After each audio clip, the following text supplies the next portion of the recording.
ও মায়েরা শিবরাত্রি করা হয়? জোরে বলুন, করা হয় তো? আচ্ছা, শিবরাত্রি করে কিসের জন্য? তখন থেকে ভুলভাল বলে যাচ্ছে, মুখে আঙুল দিয়ে বসো। মা শিবরাত্রি করে কিসের জন্য?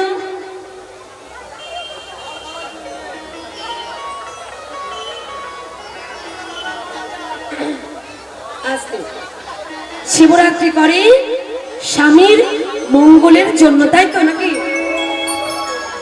তা আমি শিবরাত্রি দিন গান ছেড়ে বাড়ি ফিরেছি, দেখি আমাদের পাড়ার এক ঠাকুমা ব্রত করেছে। তা আমি বলি, ও ঠাকুমা ব্রত করেছ? বলে, হ্যাঁ রে মন ব্রত করেছে। যখনই বলেছে এই কথা যে ব্রত করেছি, আমি বলি শিবরাত্রি করে স্বামীর মঙ্গলের জন্য, আর তোমার তো স্বামী নেই, তুমি কার জন্য ব্রত করেছো? বলি, ওই জন্যই তো করেছি। আরে ওই জন্য মানেটা কি? হ্যাঁ, স্বামী নেই ব্রত করেছে। আমি তখন বললাম যে ঠাকুমা ব্রত যখন করেছো, তাহলে শিবের কাছে তুমি কি চাইলে ঠাকুমা? বলে, আমি চাইলাম, আমি শিবকে জানালাম, ওগো ঠাকুর গো, যে বুড়োটাকে আমি এ জন্মে স্বামী রূপে পেয়েছিলাম, ওকেই যেন আবার 12 জন্মে স্বামী রূপে পেতে পারি। আমি বলি, বাহ, দারুণ কথা।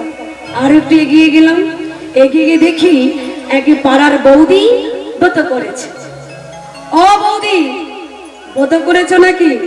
বলে, হ্যাঁ রে ব্রত করেছি। সেই সকাল থেকে না খেয়ে ব্রত করে উপোস করে বসে আছে। আমি বলি, আচ্ছা তাহলে তুমি শিবের কাছ থেকে কি চাইলে?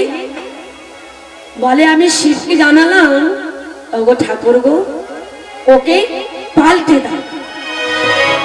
যখনই বলেছে কথা পাল্টে দাও, আমি তো শুনেই অবাক। আমি বলি, পাল্টে দাও মানেটা কি? কাকে পাল্টে দেবে? দাদাকে?